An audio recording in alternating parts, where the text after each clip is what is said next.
한국인의 정통 주간신문 일요서울 1340호가 발행됐습니다. 일요서울 TV 시청자 여러분의 많은 관심과 성원 부탁드립니다.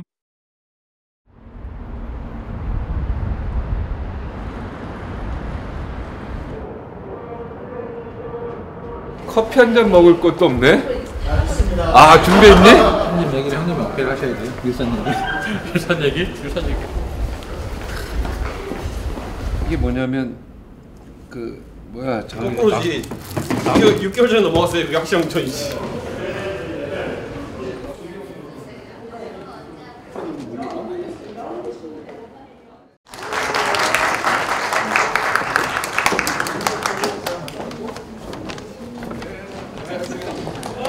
네, 안녕하세요. 네, 박종진입니다. 주간 박종진 오늘 일산 서울청 왔습니다. 막상 실물로 보니까 뭐 아무렇지도 않죠. 네. 시작하기 전에 편하게 한마디씩 인사 좀 나누도록 하겠습니다. 자, 우리 조대현 위원장, 여기가 아무래도 호스트니까 조대현 위원장부터. 성표도 자기 집 앞에서는 좀 이렇게 3점 먹고 들어간다 그랬는데, 아니 제 이름을 저기 제일 앞쪽으로 난 해줄 줄 알았거든요. 근데 뭐 저기 이렇게 4명 순서대로 하다 보니까 그 카톡에 찍어가 보내는 거 있잖아요. 거기 딱 하니까 둘이만 얼굴 나오고 빠져요 저는. 그래서 제가 나오느냐 안 나오느냐 우리 지역에서 말들이 많았는데 오늘은 제가 메인입니다. 예. 여러분 어쨌든 일산 오신 걸 환영합니다. 고맙습니다. 네. 자, 우리 이준석 위원장. 예, 제가 단 한 번도 우리 조대원 형님에게 말씀을 이걸 안 드렸던 이유는 혹시라도 위축될까봐 그랬는데, 사실 조대원 위원장이 이렇게 고향에서 많은 사랑을 받으면서 또 당협위원장으로서 동네에 봉사할 수 있게 된 계기는 모든 게 저희 아버지의 선택 때문이었습니다. 왜냐하면은 제가 어릴 때 태어나가지고 저희 상계동에서 태어나서 이제 전세 살다가 아버지께서 이제 처음으로 주택을 분양받을 때 어디 받을까 이렇게 고민하시다가 이제 상계동에 분양받을까 아니면은 그다음 어릴 때 기억나요. 정발산에 땅 보러 왔던 적이 있었어요. 네, 거기에 이제 막 그때 허허벌판이었는데 여기에 우리 터전을 삼을까 이렇게 고민하다가 상계동에 이렇게 정착하게 되었는데, 사실 그게 아니었으면 조대원 형님과 동네에서 경쟁하는 관계가 되어 있을 수도 있었는데, 어쨌든 그래서 참 특별한 인연으로 느끼게 되고요.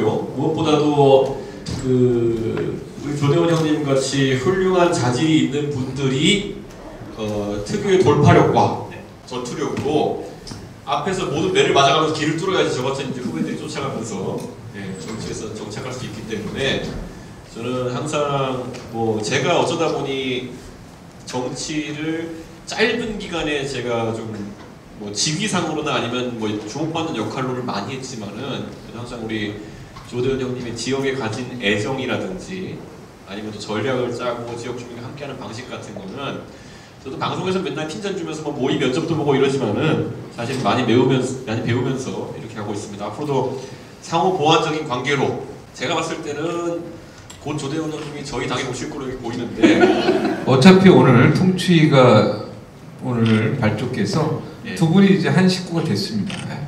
그렇게 말하면 안 되고 지금요. 제가 볼 때는 두 분이 한 식구가 됐고요. 네, 어쨌든 다만 이제 유재일이가 들어가느냐 마느냐 그게 문제인데. 종진이 형은 못 들어옵니다. 저는 정확히 안 들어갑니다. 예. 어쨌든 그런 상황 속에서 어차피 같은 울타리 안에서 대한민국을 바꾸는데 많은 역할을 같이 할 거라 믿고 오늘 팍팍 밀어주고 가지 않겠습니까? 예, 열심히 하고 있습니다. 감사합니다. 그래서 뭐 성관이 직원도 있으니까 적당히 밀어주시면 좋겠습니다. 아니 근데 나 공식 석상에서 형소리 처음 들어봤어요. 예, 그 이준석 최고한테 형소리 처음 들어봤는데 형노릇 잘하도록 하겠습니다. 예, 고맙습니다. 우리 이제 유재희 평론가, 거의 우리 식구가 됐죠. 네. 우리 위원장님이 이번에 번호 달고 출마를 하셨으면, 그러니까 이 당내 경선을 통과하시고 본선 가면 되시지 않겠어요? 그런데 경선이 너무 지금 험해. 경선이 너무 험한데 여기 계신 자유한국당 당원 여러분들이 팍팍 밀어주셔서 이번에는 본선에 진출하시길. 요 정도면 선관위에서 주의 줍니다. 근데 우리 조대현 위원장이 멋진 게 사실 공천 앞두고 전부 이렇게 뭐 당대표라든가 개파 보수들한테 이렇게 손 비비기가 굉장히 바쁜데 이런 와중에서도 자유한국당을 위해서 쓴소리를 또 과감히 해주는 모습 보면서 나중에 훌륭하게 될 수 있겠다 이런 생각이 좀 들었어요. 이거 정도는 경고 정도입니다. 네, 하여튼 뭐 우리 이준석 위원장도 그렇고 조대현 위원장 이렇게 젊은 친구들이 대한민국은 제가 볼 때 거의 같습니다. 여러분들이 살려주셔야 돼요. 관심을 갖고. 네, 저희 그 주간 박종진 TV가 대한민국을 살리는데 좀 일조했으면 하겠다는 생각으로 저도 지금부터는 제가 정말 쓴소리 양당이 아니라 대한민국을 향해서 좀 쓴소리 좀 앞으로 정확히 좀 하려고 합니다. 네, 박수. 자, 2시 3분. 자, 시작하도록 하겠습니다. 안녕하십니까. 1호 서울 TV 주간 박종진입니다. 오늘은 저희가 일산에 왔습니다. 저도 여기 화정에 오랫동안 살았는데 화정도 여기 지역구인가요? 아니죠. 하여튼 화정도 일산이에요. 네. 화정은 일산이에요. 거기합니다. 네. 종진이 형이 되게 우리 실물 봐도 그렇죠. 네, 조대현 위원장 오늘 지역구에 왔는데 그 일산 공기 맡으니까 굉장히 뭐 이렇게 맑다 뭐 이런 생각이 듭니다. 이 맑은 고향에서 산다는 게 굉장히 그 보통 공기 맑다 이러면 뭐 촌이다 이런 소리인데 자기는 산다고.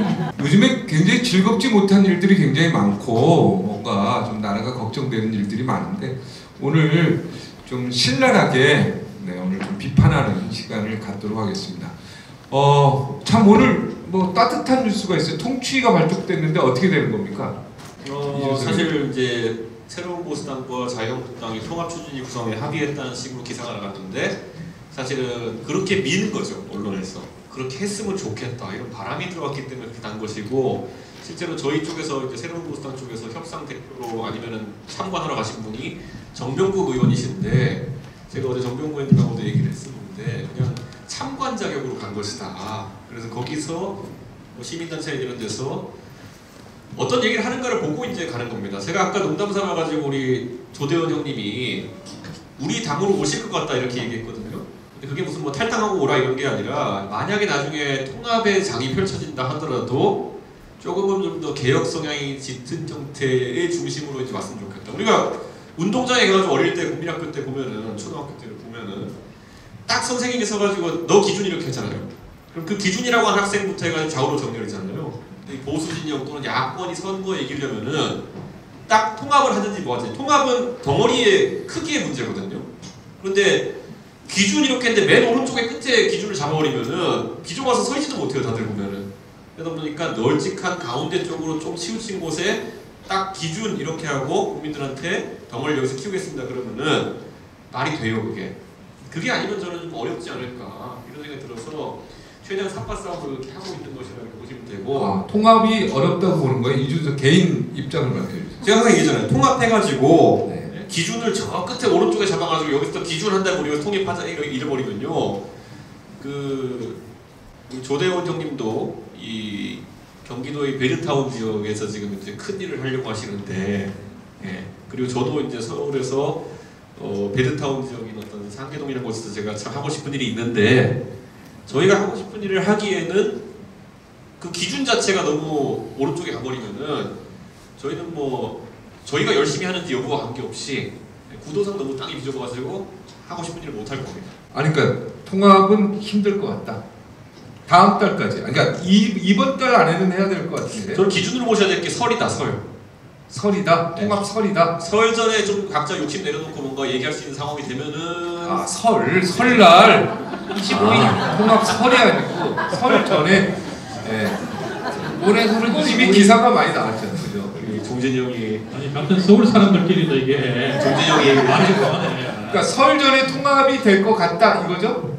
아니요 그때가 분수령이다. 분수령이다. 그때까지 되면은 좀 순탄한 것이고 아니면은 골치 아프다. 골치 아프다. 네. 자 우리 유재일 평론가님 통합에 대해서 어떻게 보십니까?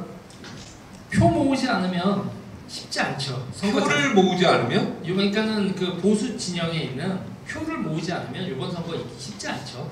지금 이준석 위원께서 항상 걱정하시는 게 통합이 표를 못 모으는 통합. 그러니까 오른쪽에 치우친 통합이 되면 표를 못 모으는 통합이거든요. 표가 늘지 않는 통합은 그걸 할 필요가 없는 거잖아요. 그러니까는 그 표를 모아서 표가 확장성 있는 통합에 대한 논의가 되기 위해서는 서로 좀 양보하고. 황교안 대표가 이 새 보수당, 새로운 네. 보수당을 가장 중심에 두고 가장 핵심으로 두고 가장 중심에 두고 함께하겠다고 밝혔거든요. 그 황교안 이은주 대표가 의원 항상- 뭐 당도 있고 여러 당들이 있는데 지금 황교안 대표가 항상 흔들리는 게 문제잖아요. 흔들리는 게 일단 어제 다루고 오늘 다루고 하니까. 그러니까 하루하루 좀 달라요. 네, 이건 굉장히 비판받아 마땅한데 윤상현 의원이 감각 빠르게 또그 하루하루 바뀌는 부분에 있어서 뒤에 그 친박 세력들 본인도 친박 아닌가요? 근데 본인도 친박임에도 불구하고 친박 세력들을 아주 세게 비판했어요. 근데 그게 페이스북에서. 지금 보면은 윤상현 의원을 보면서 저는 느끼는 게 아스팔트 친박하고 또 그리고 또 엘리트 친박은 좀 다르죠. 윤상현 의원은 엘리트 친박. 네, 완전히 다르다. 약간 이제 좌파도 주사파랑 다르죠. 다르다.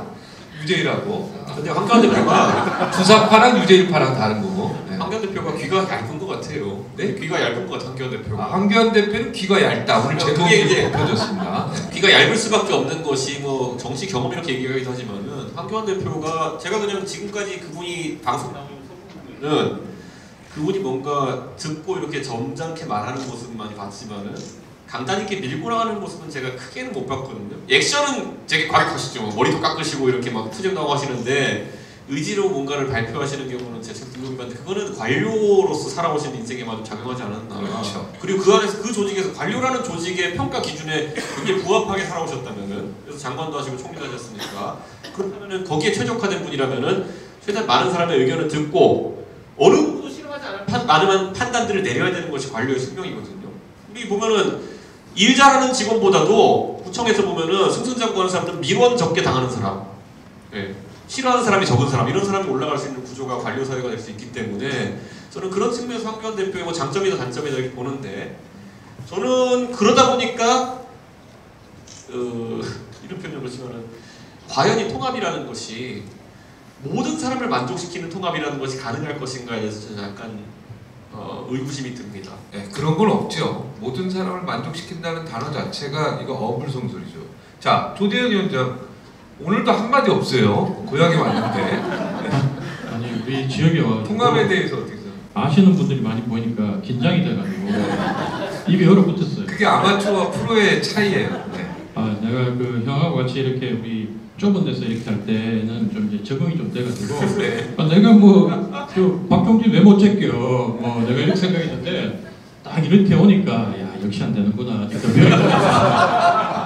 많이 느끼고 내가 보니까 황교안 대표가 저하고 비슷한 것 같아요. 좀 보니까 이렇게 귀가 얇고 귀가 얇고 그래요. 그러니까 내가 당 대표될 소질을 다 갖고 있는 것 같은데 우리 학교 다닐 때 실패한 당대표? 그렇게 얘기하면 안 되지. 나 친왕인데. 근데 이제 그 친왕 이런 것도 본인하고 안 맞아요. 안 맞아요. 네, 개파 이런 거 따지는 것 자체가 본인하고 안 맞아. 그럼 나 친박이야? 아니지 그냥 당신은 조대원이지. 좀 제발 뭐라도 해봐. 그래 왜냐면은 맨날 대원이 형 와가지고 저 사람은 저래서 마음에 안 들고 이 사람은 이래서 마음에 안 들고 이렇게 하는데 다 맞는 말이죠 보면은. 네. 다 조합해놓고 보면 댓글은 다 욕이야. 적을 너무 많이 만들어놨다는 것도 하나의 제가 정치하면 느끼는 거거든요. 적부터 명확하게 가리고 거기다 집중하려고 용기를 갖고 자 조대현 위원장 지금 우리 당이 처한 지도부가 처한 위치가 황 대표의 처지가 그게 아닌가. 하고 싶은 거는 욕구는 많아요. 이런 방향으로 가야 된다는 것도 얘기를 주변에서 이제 많이 하고 또 조대원들 방송 나와서 먹을 내놓고 하고 이러니까 이제는 내가 시간이 별로 없고 이 방향으로 가지 못하면 내가 살지 못하겠구나. 이제 진짜 집에 가야 되겠구나. 느끼는 거 아닙니까? 그러니까 지지율을 갖다가 적어도 연말까지는 한 35% 이상 40% 건전하게 붙여줄 줄 알았는데 한 25% 30%예요. 그러면 총선 나가면 그대로 지는 게 뭐 뻔하거든요. 그래서 어쨌든 지금 고민은 많이 하시는데 방향은 잡았는데 주변에서 친박들이 이번에도 뭐 집단으로 저항하고 이러니까 다시 한 발 빼고 이런 모습을 보이는 걸 보고 이젠 시간이 없다. 지도자는 결단을 내리고 이 방향이라 하면 그 방향으로 가는 거예요. 100% 옳은 건 없고 100% 결과에 대한 장담도 누구도 하지 못해요. 하지만 자기가 거기에 대한 소신과 확신을 가지고 옳은 사람을 주변에 두고 결정을 해서 거기를 밀어붙여야 되는 거예요. 지금 친박이라는 사람들이 계속 공격하는데 실명 걸고 하는 사람이 하나도 없잖아요. 근데 소위 말해서 세보수당하고 같이 이 뭉쳐가지고 길을 가야 된다고 얘기하는 사람들은 자기 이름 걸고 하잖아요. 그 차이가 있거든요. 이거를 대표가 알아야 된다. 저는 그런 생각이 듭니다. 예, 좋아요. 그냥 뭐 우스갯소리로 보면 저는 이 세 분을 조금 아는데 아까 황 대표 귀가 얇다 그랬잖아요. 예. 네, 여기 4명이 다 귀가 얇습니다. 제가 판단하기엔 그리고 귀 얇은 사람들이요 선한 사람들이에요. 착한 사람.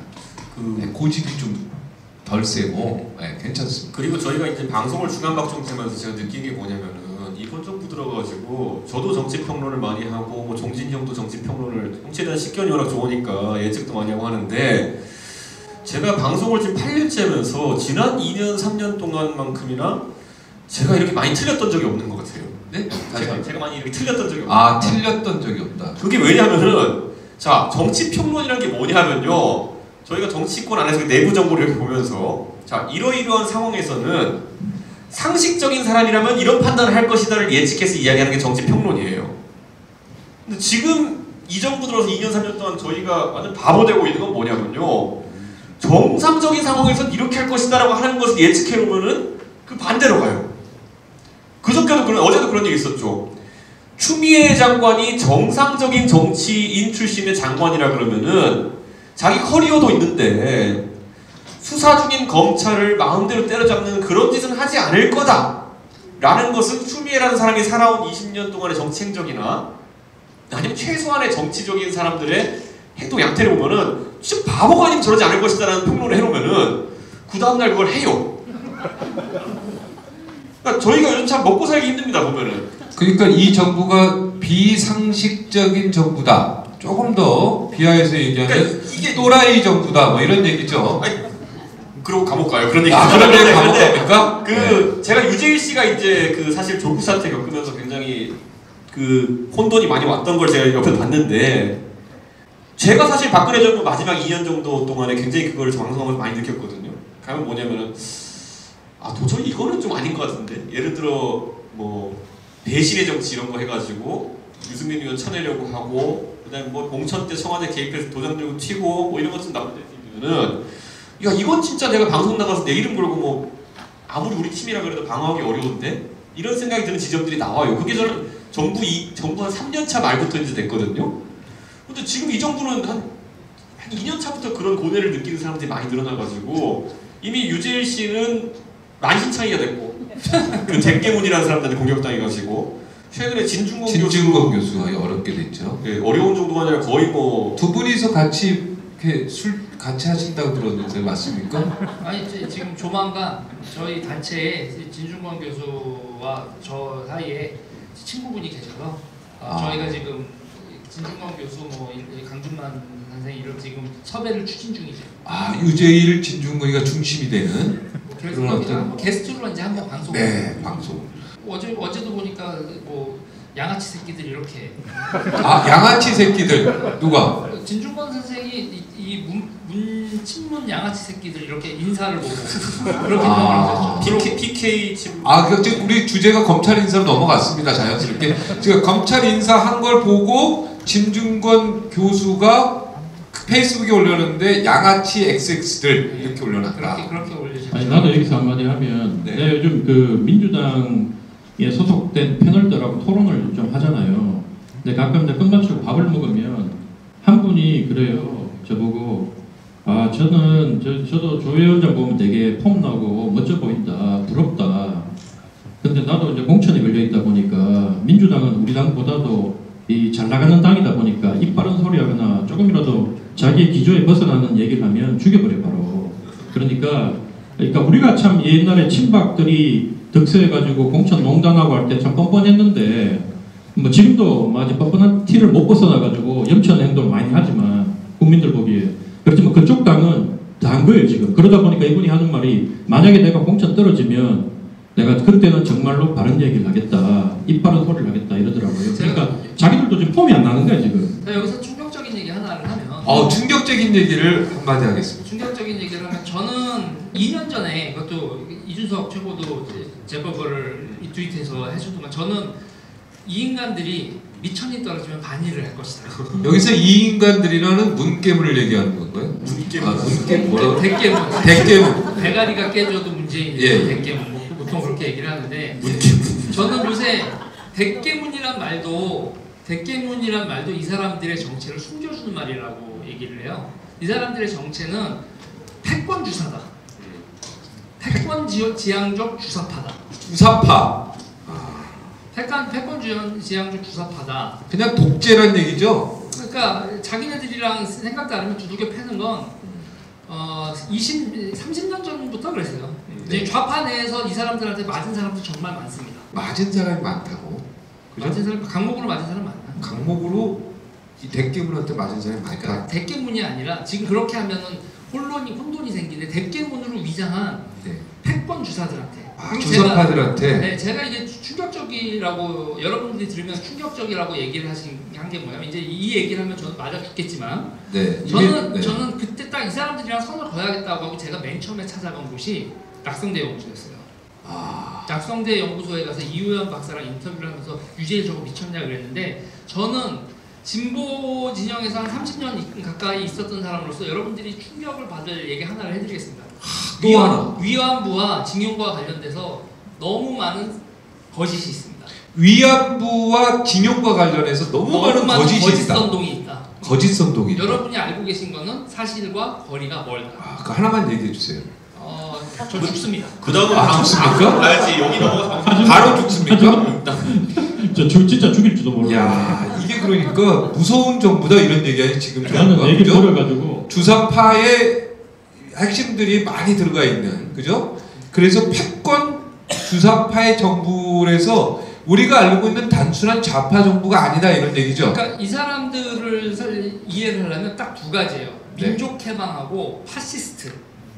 민족 해방이라는 단어와 그 다음에 전체주의. 파시스트. 이 두 단어를 염두에 두지 않으면 이들의 행태, 지금 한국 사회에서 정치에서 벌어지는 일들에 대해서 우리가 제대로 바라볼 수 없다. 전체주의적인 것은 지극히 우파적이고 그다음에 또 이런 진보적인 것은 지극히 좌파적이다라고 판단하는 경우가 많은데 급진 개혁 세력인 것 같으면서 전체주의와 결국에는 그런 우파적 성향 중에서도 가장 극우적 형태를 띠는 그런 게 나오고 그 안에서 많이 활용하는 게 민족주의적 행태거든요. 그래서 진보 내부에서는 이 주사파하고 이들은 진보가 아니라 극우다라는 말을 30년 정도 때 계속 하는 말이죠. 그게 NL의 준말 아닙니까? 민족해방, 그죠? 민족해방. 네. 저는 그래서 옛날에 보면 박근혜 정부 때 종북 이제 계속 이제 상대를 뭐라고 애국 보수라고 이제 자스를 칭했는데 유시민 씨를 딱 보면은 스스로 애국 진보가 되길 자청했구나라는 생각하는 게 애국이라는 가치를 내세워가지고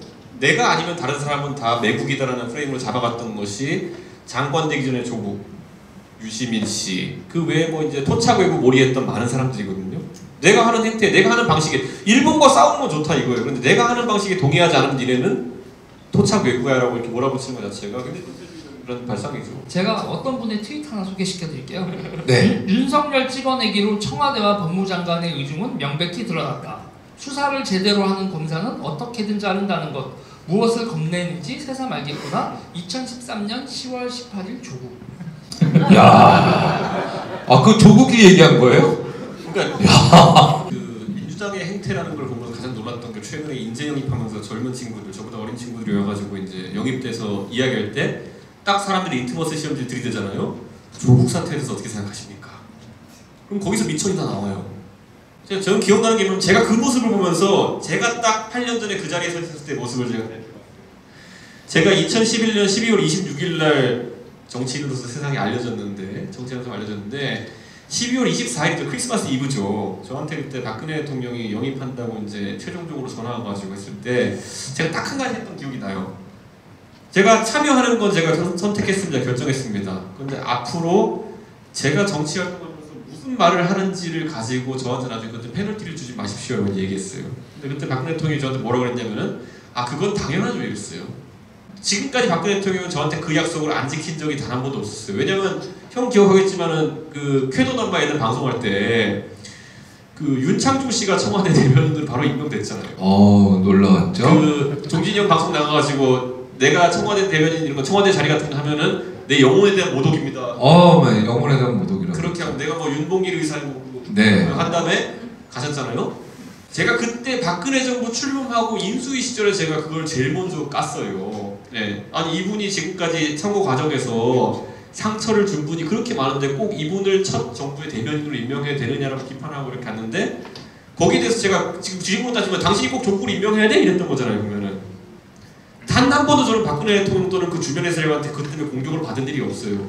그게 그래도 보수가 가진 양식이라는 게 뭐냐면은 친이 친박 피 말리면서 싸우고 불공대치는 것으로 싸워도 뭐 말 한마디 했다 그래가지고 자기 싫어하는 말 한마디 했다 그래가지고 진짜 막 인격적으로 사람을 죽이려 달려들고 이런 건 거의 없다는 거예요.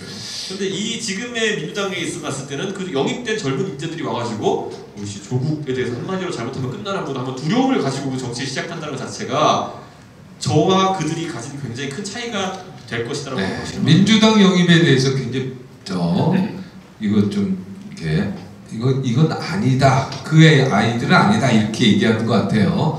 그리고 더 이상 나를 박근혜 키즈라 부르지 마라. 나는 박근혜 엄청 같다. 이준석. 이 저런 말에도 공격을 안 당했다는 거잖아요. 이 종진이 그렇죠, 이렇게 말귀를 못 알아들어가지고 아니 그렇게 해도 공격을 안 받았다. 옛날에 제가 이 비슷한 얘기를 강적들에서 했거든요. 그랬더니만 종진이 형이 뭐라고 그걸 끝맺이를 맺었냐면은 이준석 박근혜 퀴즈에서 엄청 벗어나려 노력하네 이거예요. 근데 사실 그 앞에 내용이 뭐였냐면요. 편집된 게 뭐냐면은 저는 박근혜 대통령이 저를 발탁했기 때문에 저는 그것에 대한 고마움을 평생 가져갈 겁니다.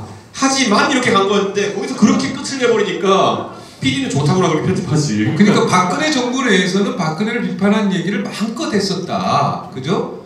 그러니까 좀 처음부터 그렇게 찰떡같이 알아들으라고요. 지금은 그렇게 못한다 이런 얘기.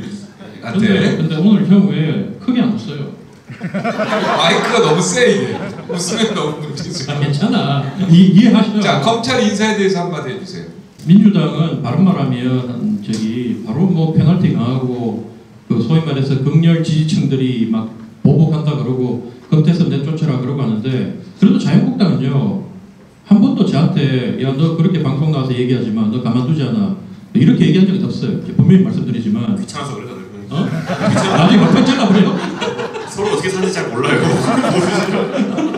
그렇겠지. 내 방송을 안 들을 테니까.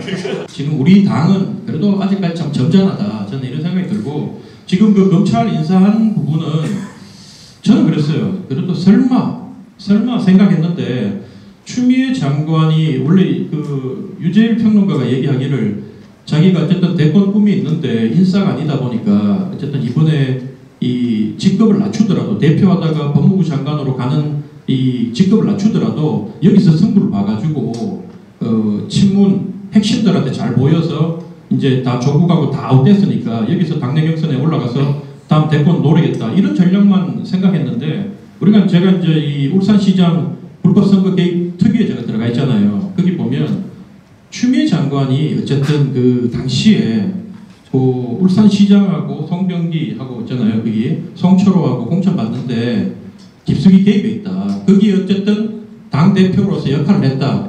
이런 의심이 지금 많아요. 그렇다 보니까 이게 단순히 다음 대선을 놓고 여기 정치적 승부수를 그 부분뿐만 아니라 자기가 뭔가 막아야 될 부분이 있기 때문에 저렇게 정치인이고 지금 민심 이런 걸 알고 있음에도 불구하고 정말 누가 봐더라도 무리수를 써서 이 수사라인에 있는 사람들 다 제거한 게 아닌가.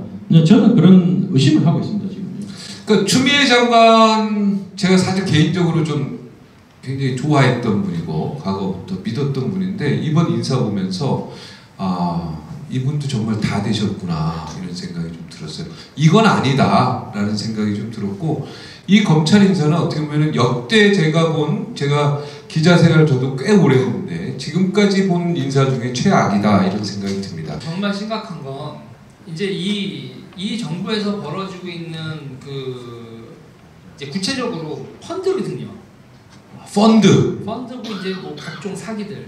근데 저랑 지금 같이 하고 계신 분들이 이제 약탈 경제 반대 행동 분들하고 이제 저하고 이제 많이 지금 결합을 하고 있는 건데 우리도 이제 불만이 많았죠. 이제 이런 박근혜 정부 때도 이렇게 사기 같은 거나 이렇게 빠져나가는 게 너무 많아서 금융사기가 너무 빠져나가는 게 많아서 검사들한테도 항의하고. 근데 지금 어느 상태냐면 이 지금 문재인 정부에서 항의할 검사가 없어요. 왜냐하면 수사팀이 해체돼서. 아, 수사팀. 그러니까 금융 범죄를 수사할 팀 자체가 그럼 경찰에 있느냐? 경찰에도 없고 검찰에도 없고. 그러니까 대한민국이 금융 사기를 치고 있는 사람들을 필터링할 그 어떤 기구도 언론도 시민사회도 아무도 없는 상태에서 각종 사모펀드와 그 사모펀드 하니까 되게 대단한 얘기처럼 보이지만 여러분 결국은 돈놀이 개예요. 개돈 모아서 튀는 거라고요. 아, 갯돈 모아서 튀는 게 사모펀드다. 네, 금융권에서 난리 나겠습니다. 이렇게 해석하면. 그러니까 쉽게 설명을 하면 아주 쉽게 설명하면 그 나쁜 놈들, 그러니까 쌍펀드를 이용해서 나쁜 짓을 하는 사람들은 그렇게 해석할 수 있다. 단위가 조가 넘어가는. 오늘 그 뭐 제작진들 포함해서 이렇게 우리 방청객들이 질문지를 막 줬는데 빨리빨리 뜯으면서 궁금한 걸 듣도록 하겠습니다. 보수통합추진위원회, 이거는 오늘 결성됐다고 뉴스에 떴어요. 근데 통합될지 안 될지는 우리 이준석 위원 입장에서는 조금 부정적이라고 그러고, 이 보수통합에 대해서. 형님은 낄 자리 없어요. 나 낄 자리 없다. 미안한데 나 끼려고 생각도 안 하는데. 아니 형님이 요즘 빌지만 마. 내심 기대하고 있어요. 통합하면은 대변인 나지 뭐 이러면서 기대하고 있는데 웃을 때가 뭔지 알죠? 역시 야, 당황하면 할 말이 없을 때. 그러니까 통합하면은 대변인으로 저를 쓰려고 여기서 의논 중인 것 같아요. 아니 통합되기 전에 쓰려고 했는데 통합되면 안 돼. 그걸 고쳐줘야 되는 거니까. 네, 뭐 하여튼 뭐 여러모로 제 이름이 이렇게 오르락내리락하는 건 감사하고 있습니다. 하여튼 보수통합추진위원회에서 저는 굉장히 긍정적이에요. 근데 여기는 좀 부정적이다. 대원이는 긍정적이고. 저는 긍정적입니다. 예, 제1위는 좀 절실하지 않은 것 같아요. 그 보수분들이. 근데 박종진 앵커님은 출마 생각 있으신지? 출마요, 요 얘기. 생각이 있지 안 불러주니까. 확실히 얘기해. 너가 다 해, 진행할래. 알았어, 이거 하고. 절실하지 않다, 보수 쪽에서. 그러니까 저는 문재인 정부 이 사람 브레이크를 걸어야 된다고 생각해요. 브레이크를 이 바퀴가 올라오는데 조그만 돌이 밑에 갤라고 들어가면 그 은깨지거든요. 네. 그래서 저는 지금도 저나 진중권 선생이나 이런 분들을 다 좌파라고 생각을 하고, 저도 지금 좌파 일원이라고 생각을 하는데, 여기 멋있는 좌파. 그러니까 지금 이 상황에서 전 죽을 것 같거든요. 이번에 총선에서 자유한국당이 지면 저 죽을 것 같거든요. 그러니까 자유한국당 뽑겠네. 뽑을 거죠? 뽑을 것 같은데. 그렇지, 무조건 뽑아야 돼. 그러니까 이게 이번에 선거에서 지면 큰일 나겠다라는 절박함을 가지면, 그러면은 통합이든 뭐든 이기는 방법을 하는데, 지금 이기는 거에는 관심들이 과연 이기는 거에 절박한가? 답답하다 이거지. 막 보는데 자유한국당이나 보면서 통합 지지부진하고 막 이런 모습 보면서 답답하죠. 이준석도 믿고 유승민도 믿고 황교안도 믿고 막 답답한 거야. 야, 니들 정치 좀 차려라. 절실함을 가져라, 이런 얘기야. 그죠? 오케이? 이러고 다니는데 누가 대변인을 부르겠냐고. 아무나 다 타고 다니는데. 가장 지금 보수의 지도자를 착각하고 있는 게 뭐냐면요, 문재인 정부 하는 걸 보니까 얘네는 대선을 무조건 지겠다라고 판단을 하고 있어요. 네. 얘네가 무조건 대선에 가면은 나라 말아먹고 국민들이 대선에서 다시 한번 보수를 밀어줄 것이다라는 전제를 깔고 움직이기 시작하면 뭐가 되냐면은, 그럼 그 안에서 내가 또는 우리 팀이 후보되는 게 중요하다. 대선 후보가 되는 게. 자, 그런 식의 착각을 하고 있으면 어떤 상황이 생기냐면요, 쟤를 끌어모아자게 제가 이번 판에 고사되길 바라는 거예요. 예, 제가 이번 판에 객사하길 바라는 거예요. 그게 지금 전부 다 팽배해 있는 인식이에요. 지금 보면은. 그러다 보니까 네가 죽어 이런 상황에서 지금 가고 있는 것인데, 저는 그거 자체가 굉장히 잘못된 생각이 드는, 이렇게 보는 게, 지금 민주당에서는 어쨌든 5대5 정도의 지형하에서 자신들이 덩어리표 몇 개를 잡아놓으면은 다음 대선도 문제없다고 생각하는 것 같아요. 그게 뭐냐면은 젠더 이슈를 촉발해가지고 남성과 여성을 분리시키고, 그거 외에 노동자층을 분리시키고, 그거 외에 반의를 끌어들여가지고 이렇게 갈라놓고 해가지고 가는 덩어리 중에 한 두세 개만 확실히 들고 있으면은 이건 무조건 우리가 이긴다, 이런 생각을 하고 가고 있거든요. 그러니까 저는 보수가 나중에 아무리 용을 써도 경제 말아먹었잖아 이랬는데, 아니 근데 쟤네는 뭐 젠더 이슈에서 우리 들어주잖아. 이렇게 강한 충성층을 가질 만한 사람들이 저는 충분히 여당 쪽에 생길 거다 이렇게 보고 그게 지금 문재인 지지율이 내려갔다 계속 회복되고 내려갔다 회복되고 이런 현상을 만드는 주된 원인이 아닐까 이렇게 싶어요 저는. 그래서 굉장히 심각성을 갖고 달려들어야 된다. 그 쉽게 얘기하면 얘는 이야기를 길게 해. 저는 좀 국민을 속이고 있다. 위장 전술 전략 이게 사실은 북에서 쓰는 전략인데 전술 전략으로 국민들을 뭐 젠더니 세대 문제 뭐 이런 걸로 반일 감정 이런 걸로 해가지고 국민들을 혼란시키고 있다. 네, 이렇게 아니 이런 거예요. 제 주변에 보면은 예전에 박근혜 정부 맞는 얘기라고 내가 예전에 박근혜 정부 때는 박근혜 정부 왜 싫어요 그러면은 경제가 어렵잖아 이래요. 지금 와가지고 야 문재인 정부도 경제 이런데 이랬더니만은 경제를 어떻게 나라님이 바꿔 뭐 이런 식이에요. 그러니까 애초에 경제는 그 사람 관심사가 아니에요. 제일아 형 말이 맞지? 다른 이슈 때문에 그 이미 마음이 굳었는데 그냥 핑계를 받게 될 때 그렇게 하는 여당은 하여튼 전술 전략에 있어서는 뛰어난 것 같아요. 그건 인정하고 들어가야 될 것 같아. 그죠? 아스팔트 짬밥이 지금 진보 쪽은 30년이고 진보 쪽 보수 쪽은 한 2, 3년 되나? 근데 아스팔트가 무슨 의미를 갖고 있어요? 그러니까 길에서 나와서 선전전 길에서 나와서 선전. 그리고 기본적으로 나는 진짜 웃긴 게 토착기구라는 프레임 있잖아요. 토착기구라는 프레임에서 진짜 부모 중에서 친일파 누가 더 많은지 한번 까보고 싶어? 이거 중요한 얘기예요. 제가 알기로 민주당 의원들 중에 친일파, 악질 친일파들이 굉장히 많습니다. 그거 나중에 다음 주에 조사해 갖고 오세요. 하나하나 깝시다. 이준석에 대한 질문만 빨리빨리 할게요. 이준석 의원님 여성 연예인 중에 이상형은 누구입니까? 빨리 해주겠어요? 1, 2, 3 누구? 없다 진짜. 연예인 많이 보면 에이 왜 그러세요 진짜. 진짜 이번 총선 투표지에 새로운 보수당이 있을까요? 있어야죠 당연히. 당연히 있습니까? 네. 통합되면 없죠. 통합해도 통합에 참여 안 한 사람도 있을 거예요. 네, 저는 그런 확신을 거의 갖고 있습니다. 예. 이준석 조대원 이제 같은 당인가요? 제가 볼 땐 같은 당이에요. 네, 근데 본인은 아직 아니라고. 새보수당 창당 정신은 그 인터넷 찾아보세요. 네, 나와 있습니다. 품 있는 보수를 대변하는 보수의 아이콘으로 혜성같이 등장한 조대현 위원장님 원래 이렇게 멋있는 인품의 소유자였던가요? 이거 우리 사무장선 아이가 이거 재수 씨가 쓴 것 같아요. 자, 빨리 대답해 주세요. 예? 원래 인품의 이런 소유자였지. 질문 보고. 내가 이거 무슨 답을 하란 말이야 그러면. 뭐 내가 칭찬하면 건방지다 그럴 거고. 네. 뭐 열심히 하겠습니다. 예. 총선에 당선되신 박종진 앵커님 출마 생각 있으신가요? 생각은 네. 있으나 불러주지 않는다. 신부가 있어야 신랑이 결혼을 하죠. 네, 신부가 저한테 생각이 없는 것 같아서. 총선에 당선되시면 매주 주간 박종진 이게 제가 이 주간 박종진이라고 계약을 했습니다. 그래서 내년 10월까지는 뭐 당선이 되고 안 되고 상관없이 무조건 합니다. 저는 계약을 안 해줘가지고 무조건 합니다. 혼자 하는 거 혼자. 네, 혼자 하든 뭐 유재이라고 둘이 하든 아니면 준석이랑 같이 하든 또 갑수쌤 불러놓고 하겠지 또. 네. 갑수형 요즘에 안 보이시던데. 예. 올해 총선 전국의 이슈는 보수 통합인 것 같습니다. 이번에는 안 될 것 같네요.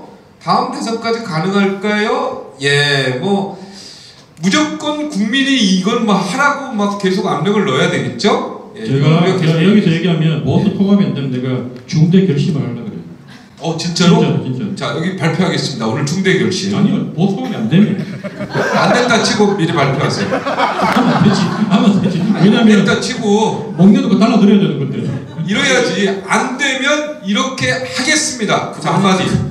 오늘 일산소문초까지 왔는데 그거 하지 말라니까 성관이가 보고 있어요. 안 되면 잡겠네. 성관이하고 무슨 상관이야 이게. 아니 이런 거 그렇게 표현하는데 흰 옷을 입고 큰일을 하겠다고. 진짜 보수 통합이 안 되면 보수권이 다 죽기 때문에 제가 뭐 출마하고 안 하고를 떠나서 그때는 가만두지 않는다 진짜. 당 지도부뿐만 아니라 내가 여기 구체적인 실명 거론을 하지 말라고 우리 전략팀에서 늘 얘기하지만 정말 가만두지 않는다. 당 지도부의 이 사람들 거기에 뭐 제일 위에는 누군지 아시겠죠. 그러니까 지금까지는 자제하고 있었는데 황교안 대표를 가만두지 않겠다. 난 그 얘기 안 했어요. 왜 자꾸? 근데 왜 용기가 없지 이렇게? 나한테만 하겠어. 왜냐하면 잘하시려고 하는데 지금 그 초를 치면 안 되고 제가 사실은 이번에 김영호 의원 뒷부상 때문에 대구에 내려갔어요. 내려가서 밤에 내려가가지고 그 최고위원 한 분하고 대구 경북에 있는 국회의원들하고 얘기를 하는데 그때 그 최고위원님이 얘기하신 게 조 위원장이 생각하는 개혁과 황 대표가 생각하는 개혁이 별로 다르지 않다. 그 얘기 하시더라고요. 황 대표도 저하고 같은 생각을 갖고 있고 이렇게 하지 않으면 자기가 죽는다는 거. 본인이 단식도 하고 삭발도 하면서 조금 정치인이 돼가고 있어요. 지금 제가 봤을 때는. 그래서 여기서 본인이 이 마지막 한꺼풀을 깨고 앞으로 나아가지 못하면 정치인 환경은 더 이상 없다. 제가 봤을 때 이제 그 생명이 두세 달밖에 안 남았다. 심지어 똑바로 보수 통합하지 못하고 공천 똑바로 못하면 앞으로 생명이 한 달밖에 안 남았다. 저는 그렇게 봐요. 생명이 정치 생명이 한 달 남았다. 네. 지도부 저기 제대할 때 수류탄 하나 훔쳐서 나왔기 때문에 네, 근데 여기 또 기자들 몇 분 와 계시는데 오동환 기자 이런 분은 꼭 내가 지도부라 얘기했는데 꼭 그러면 조대원, 황교안 정치 생명 한 달 남았다 이렇게 또 뽑아가지고 나를 죽이는데 우리가 지도부라고 얘기했고요. 네. 어쨌든 수류탄은 몇 개 갖고 있어요. 어쨌든 저는 그 만약에 안 되면 출마해도 소용없다. 자 이제부터 대답할 때 30초 이내로 해주세요. 가야 된다니까. 4월 총선 승자는 누굴까요? 자 30초. 4월 총선 승자는 누굴까요? 자유한국당 1번, 뭐 2번, 1번 민주당, 2번 자유한국당, 3번 정의당. 지금 현재는 민주당 1등 하겠죠. 1등. 자. 저는 민주당 빼고 그 중에 나올 것이다. 무슨 말이에요? 민주당 1등 못할 것이다. 1등 못할 것이다. 저는 민주당은 1등 하는데 과반 못 먹는다. 과반은 못 먹는다. 예, 제가 볼 때는 민주당 1등입니다. 왜냐면 전술 전략이 워낙 뛰어나고 자유한국당이 너무 못해. 내가 진짜 그 얘기할게요. 저 보세요. 저쪽 당은 진짜 대단한 게 김포 있는 김두관을 빼가지고 지금 경남 내려보내잖아요. 그리고 윤건영을 갖다가 영남에 가려고 하는데 그걸 구로에 갖다 박잖아요. 이렇게 보면요. 이게 별거 아닌 것 같지만 이 사람들은 판을 읽고 있다 이미. 그리고 여기다가 고민정, 김홍걸 넣어가지고 여론조사 돌리고 이런 것들이 이미 이 사람들은 꿰고 있는데 우리 당은 아무 생각이 없어요 지금 솔직히. 여기서 곤란한 질문 하나. 고향에서 큰일하는 조대원을 빼가지고 TK를 보내도 어쩔 거예요? 괜찮죠? 제가 볼 때는 조대원 빼서 TK로 보냅니다. 저는 우리 고향 시민들에 약속한 게 있어요. 일산에. 내가 태어난 곳은 경북 꼴짝이지만 죽어나갈 곳은 일산 서구다. 그러니까 나는 여기서 정치 생명 끝장을 볼 겁니다. 예. 야, 박수. 근데 조대원은 너무 아까운 대목이라서 무조건 배지를 달게 해야 돼요. 이번에 수도권 힘듭니다. 뭐 언젠가 되겠죠. 경고. TK 골짜기로 보내야 됩니다. 자, 열렬한 편입니다. 딸들과 잘 지내는 모습이 너무 보기 좋아요. 비결? 예, 사랑하면 됩니다. 우리 딸 저한테. 자, 이준석 부위원장님 방송에서 파키스탄 친구분 얘기하는데 정치 쪽에서 그런 인물이 있나요? 뭐 이런 얘기했네요. 파키스탄은 팔레스타인 친구일 텐데. 팔레스타인 친구입니까? 예, 죄송합니다. 팔레스타인 친구가 참 능력이 없는 상태에서 하버드 들어가가지고 애국심 하나로 진짜 공부 열심히 하는 모습 30초 올라가는 모습을 봤는데 정치권에서 가장 비슷한 인물은 이번에 큰일을 하게 되면 조대원 아니겠어요? 조대원 영입위원장입니다. 참고로 영입이 부위원장. 네, 조대원 영입하러 여기까지 왔습니다. 네, 이준석 반갑습니다. 일산의 방금. 조대원이 굉장히 탐나나 봐. 나는 탐 안 내. 볼 거 다 봤거든. 볼 거 다 봤다고? 형님은 나 경쟁자로 얘기잖아. 역시 박종진 환영합니다. 예. 주간 박종진 전국에서 최고 시청률 기록하시길. 예, 이런 건 정말 좋죠. 조대원 화이팅. 유재원 방문 축하합니다. 젊은 청년의 머미가 이거 보세요. 소리에 귀를 기울여주세요. 일산에서 당당하게 당선하세요. 조대원 위원장 본선 선수가 바뀌었다. 김현미 탈락. 상대 선수가 누가 오는지 필승의 전략이 있는지. 참 김연아 위원장 대신에 조대원 공천 받는다 안 받는다. 점쟁이. 김연아 위원장이라고 그러면 형님이 큰 실수하는 거예요. 아니 그러니까 김연아 대신에라고 했어요. 김연아 의원 대신에 공천을 받는다 안 받는다 어떻게 보세요? 솔직히 객관적으로 친한 걸 떠나서 조대원 위원장 받을 것 같아? 여기서 하면 걸려요. 받을 것 같다 안 받을 것 같다 얘기하면 유재일이가 얘기해도? 저요? 네. 저는 하셨으면 뭐 소심하긴 해. 아니 뭐 공천 안 받는다 점쟁이 입장에서 한마디 할 수 있잖아. 점쟁이 이게 뭔가 빙의가 딱 돼가지고 분위기가 좋진 않죠. 네, 분위기 안 좋죠. 자, 이준석 씨 질문. 새로운 보수당이 새로운 보수라는 가치를 내걸었지만 저는 솔직히 새로운 보수가 무엇인지 모르겠습니다. 당명이 뭔가 부족한 듯한데요. 새로운 보수당 당명 마음에 들었어요? 어땠어요? 저는 보수당이라는 이름이 들어가는 걸 찬성했어요. 저는. 왜냐면 바른정당도 원래 바른정당의 원래 이름이 개혁보수당이었는데 보수 넣자고 주장한 게 유승민 의원이랑 저였고 바른정당이라는 이름을 하자고 주장한 게 오신환 형님이었거든요. 근데 이게 있는 거예요. 대한민국 많은 사람들이 착각하는 게 보수라는 이름의 어감이 안 좋다고 요즘 최근에 그렇다고 해서 보수라는 이름을 빼자라고 하는데 우리가 팔고 싶어하는 물건이 보수라면은 보수에 대한 어감이나 아니면 이미지가 안 좋다면은 영원히 당명을 아무리 바꿔도 당선 안 됩니다. 그거는. 그렇기 때문에 저는 어차피 맞닥뜨려야 되는 것이고 그 이미지나 아니면 이름을 개선시키는데 10년이 걸리면 그걸 어쨌든 해야지 10년 뒤에 얻는 겁니다. 그거 피해가지고 그럼 우리가 이름 마음에 든다. 네? 마음에 든다. 저는 솔직히 마음에 든다. 저는 다소의 어려움이 있을지라도 이 이름 나쁘지 않아요. 예. 솔직히 마음에 안 듭니다. 속으로. 네. 전국에서 최고의 주간 박중리 영원하기를. 이준석 위원장님 남자친구는 있나? 제가 여자친구는 있나요? 죄송합니다. 제 결혼에 대해서 많은 분들이 관심 가지는데 결혼해야죠. 저 비혼주의자 절대 아니고요. 결혼해야 되고 A는 있죠? 있습니다. A 있어요. 저 어떻게 몇 살에? 유재인도 총각인데 유재는 안 물어봐요. 아니 몇 살이에요 지금? 네? 저 36이요. 아니 부인 되신 분. 여자친구. 아니 A 여자친구. 물어보지 마세요 그런 거. 그런 거 물어보죠. 네. 몇 년 사귀었습니까? 네? 몇 년? 물어보지 마요 형. A는 있다. 박수 한번 쳐주세요. 네. 자, 우리 유재일 평론가는 언제 결혼합니까? 저는 거의 비혼주의에 가깝습니다. A는 있고요? 네. A는 있습니까? 야 부럽다. 참, 이것들이 너무하네. A는 있고 결혼을 안 하겠다. 야, 저는 첫 번째 소개팅한 여자랑 결혼했거든요. 저는 모르죠 그거야 인생이. 네, 저는 어떻게 그러니까 쟤들이 저래 애를 안 놓으니까 형이 더 나야 돼. 그러니까 아직 내도 부족해. 쉽네. 하여튼 부럽습니다. 네. 근데 아이가 많은 것도 굉장히 행복해요. 네, 그건 진짜 꼭 말씀드리고 싶습니다. 새로운 보수당의 총선 승리 계획에는 어떤 것들이 있나요? 뭐 특별히 오늘 좀 그래도 우리 기자들도 많이 왔는데 총선 승리 전략 특별한 거 하나만 좀 얘기해 주실 수 있나요? 이런 생각하는 게 저희가 그 젊은 정당 만들기 때 계속 하는 게 허언이 아니라요. 왜냐면 저도 이제 새누리당에서 있어봤고 그 뒤에 자유한국당 해는 모습 봤지만은 보수라는 큰 틀을 묶을 수는 있겠지만은 20대 30대의 보수가 생각하는 것과 그 이상의 이제 전통적 보수가 생각하는 게 많이 달라요. 그래서 제가 50대 60대 보수분들한테 가가지고 젠더 이슈나 이런 것들을 이야기하면은 이해 못하는 분들이 굉장히 많아요. 예, 그래서 뭐 젠더라고 하면은 뭐 트랜스젠더 문제인지 아는 분도 있고, 그리고 젠더 그러면은 50대 60대 이상 분들이 과거에 가부장자에서 본인들은 이득을 받기 때문에 뭐 거기에 따라서 당연히 여성들에게 뭔가 배려해주는 부분이 더 필요하다고 주장하는 분도 있는데 그것도 맞는 얘기겠지만은 지금의 20대 30대 같은 경우에는 이득을 본 게 딱히 없다고 생각하는 경우가 더 많아요. 실제로 그렇기도 하고요. 그런 경우에는 생각의 차이가 클 수 있는 거죠. 이게 나중에 세대 갈등이나 이런 거 표현되지 않도록 어느 정당인가는 그걸 건드려야 되는데 지금 새로운 보수당 외에는 그런 지점을 건드리는 곳이 없습니다. 그래서 저는 그런 지점을 충분히 공략할 테고 그 보수에 있어서 이런 게 하나 있어요. 보수가 지난 10년 동안 중도화를 겪고 그리고 보수의 이념을 많이 탈피하면서 버려버린 단어들이 있어요. 경쟁이라든지 이런 것들.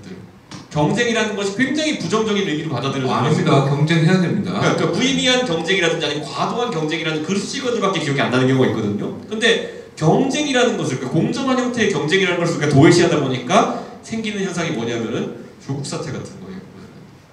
그러니까 일정한 공정한 기준을 두고 줄 세우면은 어느 정도 공정한 경쟁해야 돼요. 네. 대한민국 경쟁. 줄 세우는 것 자체를 전부 다 도외시해버리고 그건 답이 아니다라고 해가지고 그러면 뭐 자소서 보복자 이런 식으로 가다 보니까 결국엔 전혀 공정하지도 않은 4.15 총선에서 안철수 정기 복귀가 보수 우파의 득입니까 아닙니까? 이걸 한마디씩 할까요? 자, 우리 지도자가 되려면 영향력이 있어야 되고 영향력이 있으려면 라이프 스토리가 있어야 된다. 국민들이 감동하고 국민들이 가슴 아파하고 국민들이 함께하고 싶은 라이프 스토리가 있어야 되는데 안철수 대표는 그게 부족하다. 이미 그것들을 국민들이 확인했다. 처음에는 기대를 엄청나게 했는데 그래서 저는 안철수 대표가 오신다 하더라도 이번 국면에서는 큰 영향력은 없을 것이다. 그렇게 바라봅니다. 자, 유재 3%짜리다. 3%짜리다. 근데 그 3%가 때로는 승부를 결정할 수도 있다. 아, 그게 승부를 결정할 수 있다. 무서운 얘기네요. 예, 자 이준석. 저는 이렇게 보는 게 그 안철수 대표가 가진 두 개의 지지층이라는 것이 하나는 과거 지역 기반을 해가지고 호남 사위다 해가지고 호남 지역 기반이 있었고 그 다음에 정치 혐오를 하는 분들에 대한 그게 중도라는 것도 여러 가지인데 그분이 했던 중도라는 거는 이놈 싫고 저놈 싫으니까 너 해볼게 뭐 이런 거였거든요. 근데 그 층이 때로는 넓어지기도 하고 좁아지기도 한데 이번에 넓어졌다 판단하고 돌아오시는 건데 저는 실제로 뭐 넓어지긴 했겠지만은 지난번과 마찬가지로 그 세력이 한 15에서 20% 정도를 넘어서는 임계점 이상으로는 가기 어려울 것이다 이런 생각하고요. 그 정도 바라고 아마 오셨을 거라고 봅니다 저는. 예, 돌아오시는 거에 대해서는 환영합니까? 웰컴입니까? 제가 있는 상계동 같은 경우에는 제가 큰 일을 하려면은 뭐 여러 명이 경쟁하는 것이 나은 동네라 가지고 환영입니다. 아, 환영이다. 나와 경쟁하자. 네, 알겠습니다. 아, 저는 조금 네, 알겠습니다. 자, 안철수 저 공천 받는데 너무 힘들게 하셔가지고 사실 그게 마음의 상처가 굉장히 3등으로 볼 내면 안 된다. 저보고 자꾸 출마 이렇게 질문하시는데 그 공천 트라우마가 있어요. 박종진이 출마하면 안 되는 이유는 3등 후보이기 때문에 내면 안 된다. 그래놓고 그분이 몇 등 했는지 그만해요 이제. 그분도 3등 했어요. 행복한 세상, 마음 편한 세상이 절실합니다. 자, 이준석 최고 20대 남성을 위한 정책을 내세워서 많은 지지를 받고 있는 것으로 생각합니다. 이것과 더불어 여성 먹기만 경단녀를 잡기 위한 정책이 궁금해요. 가령 이전에 여성들도 본인의 국가의 성을 물려줄 수 있는 시대가 왔다고 생각합니다.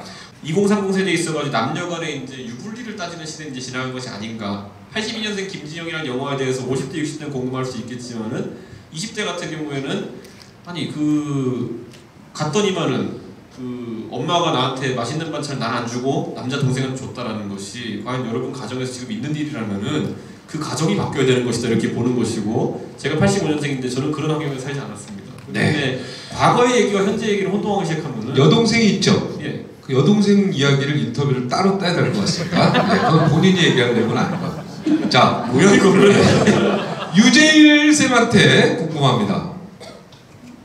개인 유튜브 방송에서는 이거 심각한 내용이에요. 자신의 의견을 직설적으로 표현하고 세게 얘기하는데 왜 주간 박종림 프로만 나오시면 왜 말을 하다 주절주절 마시는 느낌이 들까요? 힘을 좀 내주세요. 저는 여기 약간 쉬러 오는 것도 있고 이게 제가 이제 마이크가 음성이 비지 않아야 되거든요. 그러니까 혼자 할 때는. 근데 이렇게 돌아가면서 하면은 정말 편하죠. 정말 편하기도 하고 그리고 일단 여기서 욕을 할 수 없잖아요. 자, 진중권하고 유시민 누굴 비판합니까? 저는 뭐 유시민 뭐 당연히 유시민입니까?